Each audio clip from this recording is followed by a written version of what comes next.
So let's talk about forgetting. Don't forget to remember forgetting for your test. Forgetting. Hermann Ebbinghaus studied forgetting. He studied it using himself as a subject. If you were in my study skills seminar, you've already seen this slide. He studied it very rigorously. We don't usually consider studying yourself a valid scientific approach to gaining knowledge, but it's a starting point.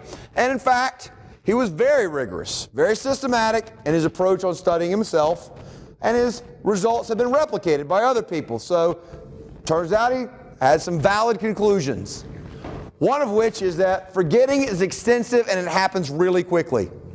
Unless it's something traumatic, for example, right? In which case it can happen quickly and remain with you for a long time. But if you're just trying to learn something for the first time, we've already talked about late selection draws your attention to something that brings it from your sensory memory into a short-term memory, and then you're very unlikely to remember that at all, even the next hour, maybe the next day.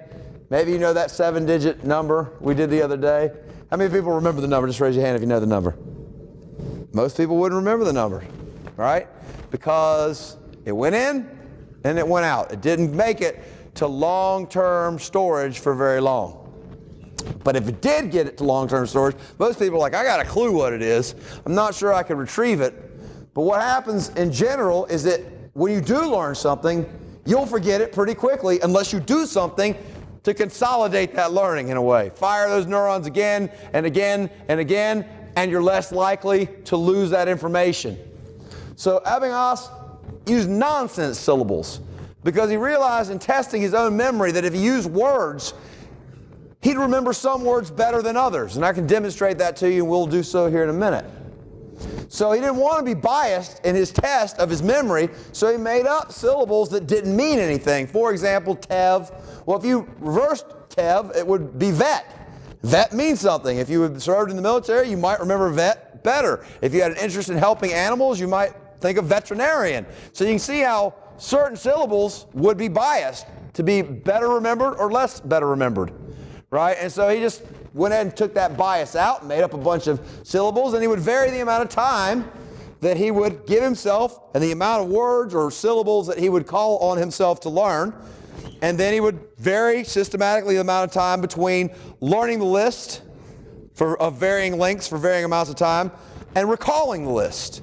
And that's a pretty straightforward dependent variable, right? You just write down what you remember to the best of your ability and check it against the master list, and you get a % correct. In other words, you have a test of how much you learned. So, what he found is study, study, study, turn right over here right away and start writing, you remember a lot. But if you wait as little as 20 minutes, 40% is gone. 8 hours later, you're over 50%, over 60%. Interestingly enough, whatever happens to remain a couple days later tends to remain 30 days later. So for those few people that did remember that 7-digit number, 3642421, right? If they happen to remember it, they're more likely to remember it than everybody else. Because it's, for whatever reason, it stayed. So most people don't have this experience in life because they're not interacting in nonsense. They're interacting with words that are meaningful. And when they're directed to remember certain things like subject matter, they oftentimes have background in the subject. So if you are taking a chemistry course, you might have had chemistry in high school. If you're taking a biology course, you might have had biology in high school, right? So that doesn't mean that you're learning it for the first time a bunch of nonsense.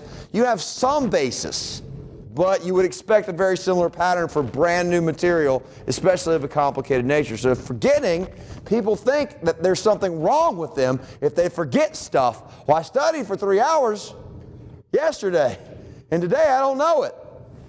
You wouldn't expect to. That's why I tell people to review the notes after class, not because you better go do it. It's just helpful. If you review your notes after class, you're less likely to forget it, which will make it easier to study later because you're forming a more solid basis, firing neuronal patterns, right, which are becoming consolidated and makes it easier to remember things. Serial position effect. You tend to remember best that which was presented at the beginning or end of a set of information. If it was at the beginning, it's the primacy effect. If it's at the end, it's a recency effect. The easiest mnemonic you can make for yourself to remember this: primary is number one. So that's the first thing you encountered, right? So that would be at the beginning of the list. What was looking at the list in terms of its serial position, what was the most recent thing you remembered? It would be the last thing in the list, right? So it's the most recent thing you were exposed to because it was at the end. The first thing you were exposed to would be at the beginning. So there's a mnemonic to remember that, and you'll want to remember that for your test. Thank you for coming today. I like to reward people for doing stuff. I don't think people ought to just do stuff to do stuff. Hopefully you're getting more out of it than just test material. But here's some practical information. What else could you get out of this in your world that you live in now? Well, if you're studying, the implication is you should move material around. Because if you study for an hour, you're going to tend to remember the stuff you studied at the beginning of the hour, right when you were all warmed up and ready to go. And as you got motivated to be done with this, the stuff at the end of the hour. The other stuff you'll remember some of, especially if you do it repeatedly, but you're going to have a better memory for the stuff at the beginning and the end. So practical advice is switch up the order of the things you're studying.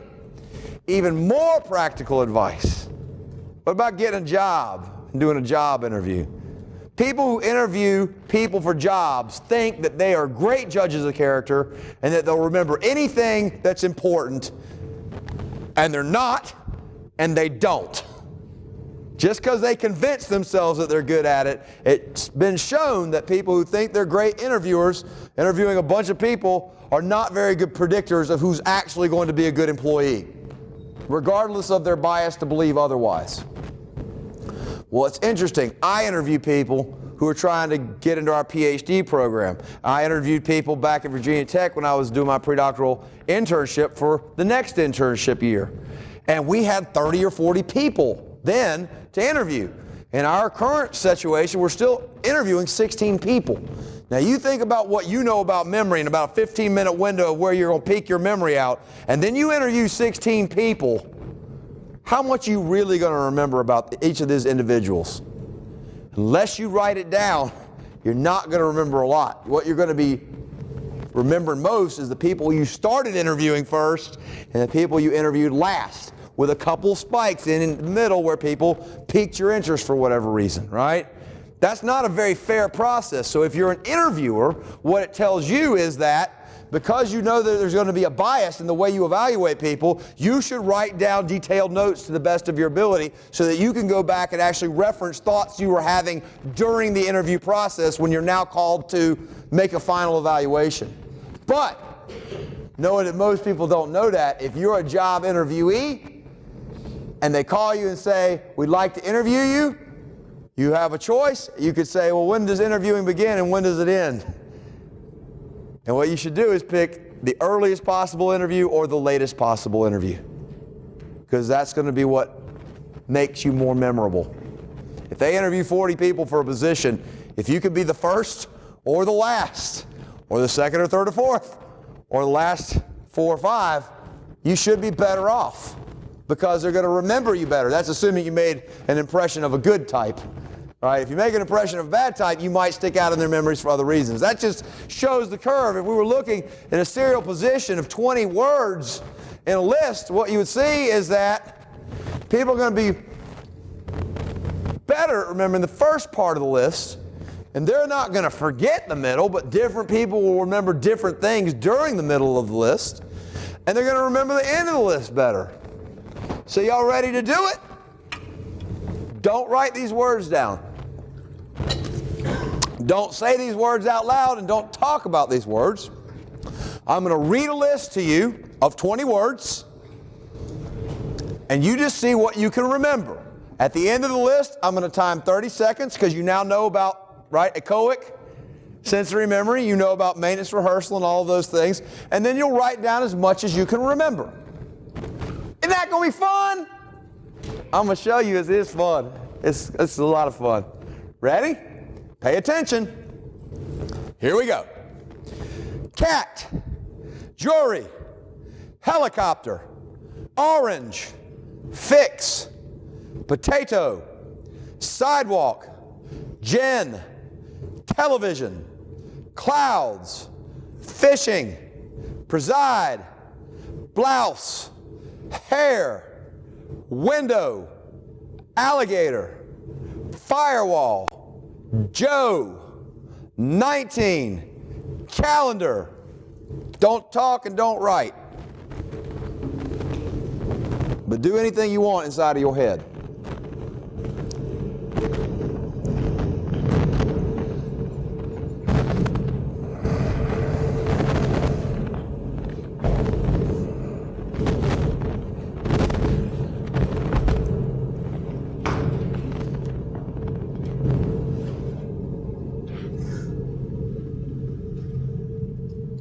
Write as many as you can remember without talking to each other. And once you're done writing, don't talk to each other. Let's just see how it goes. I'll give you a good minute to write it down. Whatever you can remember.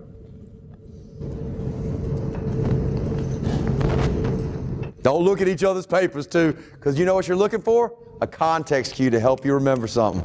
It's pretty natural to want a clue. Y'all watch Blue's Clues? Oh, I'm sorry, I'm just distracting you, aren't I? Gosh, I'm dividing your attention by talk. Oh.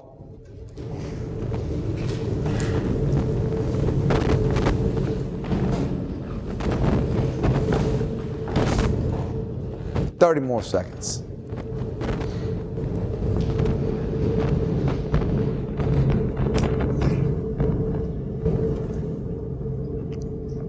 What you're doing right now is recall.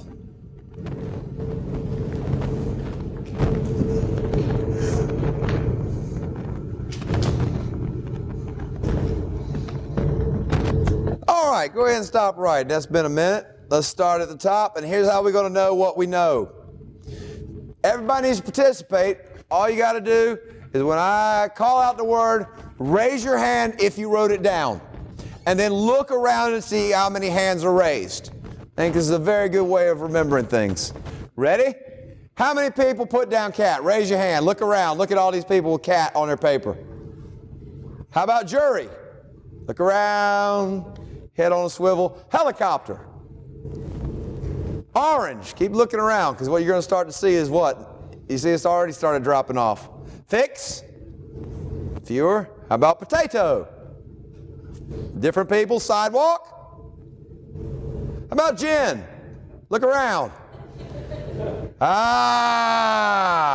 Projective tests. That's why we use nonsense syllables, right? For some people, gin's meaningful. How about television? Few people. Clouds? Few. Fishing? And I'm always curious, do you people fish? Keep your hand up if you're a fisher or like to fish. Personally relevant information, isn't it? That's the middle interview where somebody goes, "Oh, you know that, and I know that." And they'll remember you in the middle if you make a connection, right? Preside, how many people? Look around. How about blouse? Getting a few. Hair? Window? Alligator? Firewall? Joe? Look around now. A lot more now. How about 19? Now, how many of you who have your hands raised are 19? Leave them up. How about calendar? And look at that, more people. Isn't that something? Here we can demonstrate it that easily with something as simple as a list of words. It's a powerful effect. So again, how is this relevant to my life? It's relevant to your life. That's why I try to point it out to people.